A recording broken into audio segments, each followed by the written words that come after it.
എല്ലാ സിനിമാ പ്രേമികൾക്കും മറ്റൊരു വീഡിയോയിലേക്ക് ഹാർദമായ സ്വാഗതം. നാളത്തെ ദിവസത്തെ കുറിച്ച് എല്ലാവർക്കും അറിയാനായിട്ട് സാധിക്കുമെന്ന് വിശ്വസിക്കുന്നു. കമൽഹാസൻ, വിജയ് സേതുപതി, ഫഹദ് ഫാസിൽ എന്നിവര് അഴിഞ്ഞാടുന്ന ഒരു സിനിമയാണ് നാളെ വരാൻ പോകുന്നത്. മണിരത്നത്തിന്റെ സംവിധാനത്തിൽ തഗ് ലൈഫ്. അപ്പൊ സമീപകാല തമിഴ് സിനിമാ ചരിത്രം എടുത്തു കഴിഞ്ഞാൽ വമ്പിച്ച ഒരു ഓപ്പണിംഗ് നേടുമെന്നാണ് തമിഴിലെ സിനിമാ പ്രവർത്തകര് ഈ സിനിമയെ കുറിച്ച് പ്രതീക്ഷിക്കുന്നത്. 2025 ഇന്ത്യൻ ബോക്സ് ഓഫീസിൽ ഏറ്റവും അധികം ഓപ്പണിംഗ് കളക്ഷൻ നേടിയത് വിക്കി കൗശലിന്റെ ചാവ എന്ന സിനിമയാണ്. വിക്കി കൗശലിന്റെ ചാവ അതിനെ ഈ സിനിമ മറികടക്കുമെന്നാണ് ചില അനലിസ്റ്റുകൾ പറയുന്നത്.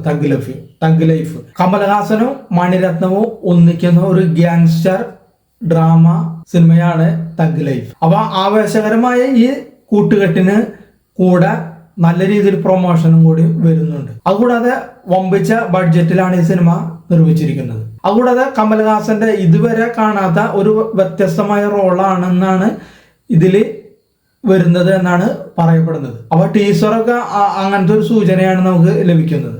കമൽഹാസന്റെ ഒരു വ്യത്യസ്തമായ ഒരു മേക്ക് ഓവർ. അപ്പൊ അതുകൊണ്ട് തന്നെ മണിരത്നവും കമൽഹാസന്റെ വ്യത്യസ്ത മേക്ക് ഓവർ ആയതുകൊണ്ട് സിനിമാ പ്രേമികൾ മൊത്തത്തിൽ തന്നെ ഒരു ആവേശത്തിലാണ് ഈ സിനിമ കാണാനായിട്ട്. നിലവിലെ സാഹചര്യത്തിൽ ബോക്സ് ഓഫീസിൽ നിന്ന് ഏകദേശം 35 കോടിയിലധികം രൂപ ആദ്യത്തെ ദിവസം തന്നെ കളക്ഷൻ നേടുമെന്നാണ് ചില സിനിമാ സൈറ്റുകളിൽ വരുന്ന പ്രവചനങ്ങൾ. അങ്ങനെ വന്നു കഴിഞ്ഞാൽ ഇന്ത്യൻ സിനിമാ ചരിത്രത്തിൽ 2025 ഏറ്റവും അധികം വരുമാനം നേടുന്ന അല്ലെങ്കിൽ ഓപ്പണിംഗ് കളക്ഷൻ നേടുന്ന രണ്ടാമത്തെ ചിത്രമായിട്ട് ഇത് മാറുമെന്നാണ് അവർ പറയുന്നത്. Rajkamal films, red giant films, Madras talkies എന്നിവർ സംയുക്തമായിട്ടാണ് ഈ സിനിമ നിർമ്മിച്ചിരിക്കുന്നത്. ഇതിന്റെ ബഡ്ജറ്റ് ഏകദേശം 250-300 കോടി രൂപയിൽ ഇടയിൽ എന്നാണെന്ന് അനൌദ്യോഗികമായി കിട്ടുന്ന വിവരം. അപ്പൊ ബാക്കി നമുക്ക് നാളെ തഗ് ലൈഫ് കണ്ടതിന് ശേഷം വീണ്ടും നമുക്ക് നേരിട്ട് പരസ്പരം സംസാരിക്കാം.